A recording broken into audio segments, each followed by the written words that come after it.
terug hier op Ekse. Jy is nog steeds ingeskakel op kanaal 263 en het gaan live hier so in studio. And this part of the show we call In My Hood. It's all things about what organizations, we speak to organizations and people that has an impact on our communities. So we're in your hood, in my hood, in Sinalo's hood, in everybody's hood.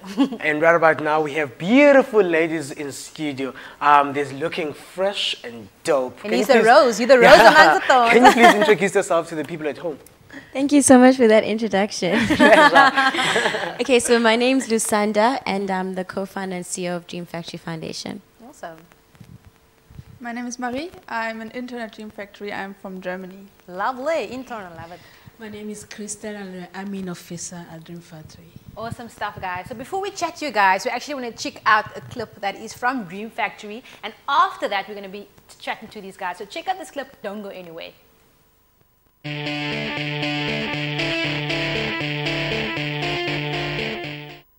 still have my dreams that I want to achieve, Mina. I also had a dream last night. The Dream Factory really is a movement. It's a youth movement that seeks to really ignite the dreams in young people. We want to motivate young people all over the world, let them know that all things are possible, there are no limitations. But not only that, we want to do that in a creative way. And we're taking the gospel to young people through creative arts because that's obviously something that they can relate with. Definitely. And more specifically, it's aimed at kids in high school or in school as a whole. So what we do as a unit, we go to these schools, we put on a motivational play. The play deals with speaking correctly. The external circumstances of life have nothing to do with your success. The play deals with thinking correctly, loving yourself. We do musical performances and motivational speeches.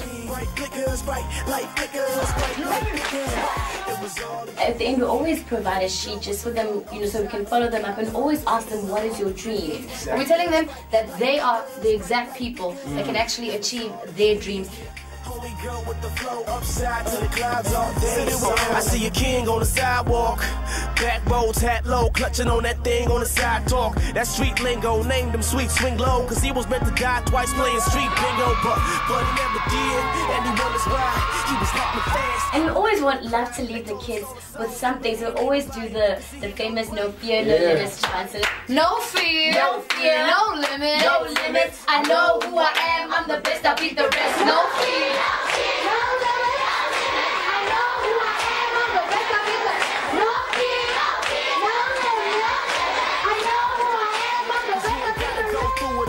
It was all a dream.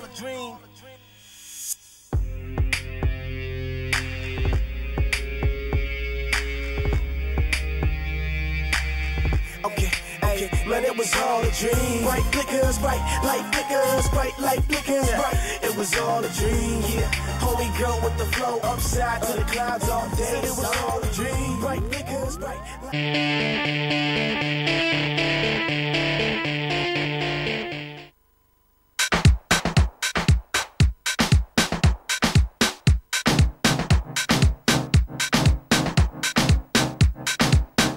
Welcome back. You are, of course, tuned into the vibrant, most vibrant youth show in the whole entire of Umzansi. It's Ekse coming to you live from the mother city. And right now, we're in the part of the show that is called In My Hood. We celebrate individuals and organizations that are doing nothing but to impact and bring change in the lives of young people out there. And we've got those individuals in the building. They introduced themselves just before that cool clip that played, DreamWorks. It's Dream Factory. I almost said DreamWorks, Dream Factory, and it's all things about the youth. I love what you guys are doing. So can you please just tell us more about Dream Factory? I mean, we've seen it, so just like... Yeah, so basically we started out by doing a two-man show with Lorianne, just going about and inspiring kids in the schools. And then we realized we had to do more than just inspire, because the kind of schools we were going to were under-resourced, and it's township-based schools and even rural-based schools, so we had to do more. And so we started asking within our networks, people were lawyers, accountants, whoever could help, and people started donating. And from there, we actually developed a program, which is, we've partnered with about 20 schools in Western Cape, Eastern Cape, and KZN, and kids go through what we call the Be the Dream program, which is actually thinking systematically about your dreams. So most people kind of beat about the bush about and say, yeah, you can dream, but we're actually taking the notion and created a curriculum out of it and are actually not forcing kids, but giving kids a platform where they can talk about their dreams and think about their future at a young age. It's something that we didn't have. I mean, I wish I could have been it just opens up things like more for you as an individual. It's such a very great idea. Wow, that's super amazing. But when was the organization established? So we started going out with Lorianne at the end of 2011, and we've been going ever since. Wow, well It's done. like 4 years. Yeah, and it's grown bigger that you have a curriculum now. Yeah. Then you guys also have a range of courses for disadvantaged youngsters. Can you please tell us more about that? Just like a brief. Yes, about the courses, we do coding in high school, in a couple of high school around Western Cape. Yeah, we teach them how to develop apps, create websites, those kind of things. Yeah. Yes. Technology-wise, you sorted. Hey, don't play. You've mentioned that you started the journey in 2011. Can you tell us what was the real motivation behind the establishment of this beautiful movement? It was seeing those kids. It was seeing the fact that irrespective of their circumstances, they actually had dreams. So whether we went to a school where we really saw the conditions were really bad, the dreams that would come out of those schools was really amazing. Because Lorianne works at a youth show, she knows how to engage with young people.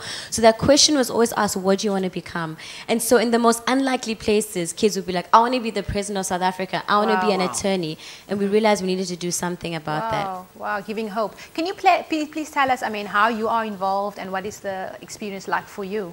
Okay, for me, so I'm here since February, and I've been we're like the volunteers, the interns are hosting these sessions we are doing in the high school. So you motivate the kids, you inspire the kids, and you organize career guidance for them. It's just amazing because you really see them growing, and you see how it changes their lives and how it changes changing everything. lives. Exactly. Being the change. Looking at the standard of education, our country and in some of the countries, you can say we are below the standard. Would you say we are lacking resources or we are doing something wrong? It's a big question because honestly, government spends a big part of its budget on education, and part of the debate is about what we've inherited from apartheid, and also part of the fact that the problem is so big that it needs all of us to be a part of it, and it needs all of us to do our bit where we can. Sure. Teamwork makes the dream work. Yes, for sure, for nice sure. one. Yeah, I've heard that somewhere. I saw it somewhere, to be honest. Please tell us what motivates you to do this. Like, where does the passion come from? The passion comes from basically when I grow up, I have nobody to guide me, and I feel like I need to guide some youngs to not go apart in their life, to think big, to dream, actually. Wow, beautiful, man. Super Being the nice. change. And as for you, how does it feel to working to be part of such a very beautiful, huge movement, I can say? It's inspiring. You know, last night, it's actually amazing that we're here because last night we received a ministerial award. There was the Ministerial Youth Excellence Award, So for us, it really just dawned on me the extent of the work that we're doing and how important it is, not only in our province, but also in our nation. So it's inspiring, it's humbling, and for me, it's about doing more. We can do more together. We can do more together. For sure. And also the students, you guys place them at different companies. If I have that correctly. Can you please tell us more about that? So Marie's actually piloted that project. Yeah, so please tell us. Please tell us more, Marie. So yeah, what we're doing is we're trying to connect the kids as soon as possible with companies and with opportunities. So we're organizing job shadowings with different companies so that they can actually see the career field they go into before they start studying it or get confused about maybe that's not what they want. So we try to give them orientation through these cooperations with the businesses. It makes it better for them to actually decide at the end of the day. You know, you have the option. Because back in the day, people could be a teacher, nurse, or a policeman. So now the options is so much bigger. So it's so cool that you guys are actually giving them that platform. It's really cool. Talking about these companies, and you find that these companies installs a bit of responsibility to these learners. What other principles do you install in the learners? I know it sounds like a tough question. I can't answer it.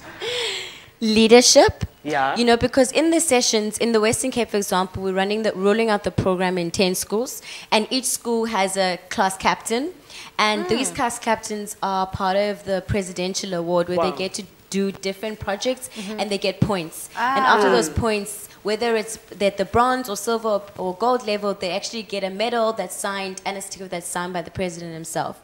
So we develop them in their leadership. We develop their community, their awareness of the community and what's around them. So for example, we're going to be working on a project to beautify Phoenix High School, which is in Manenberg, where the kids themselves in the program are actually going to put plants and see how they can beautify the school and make it better and improve it.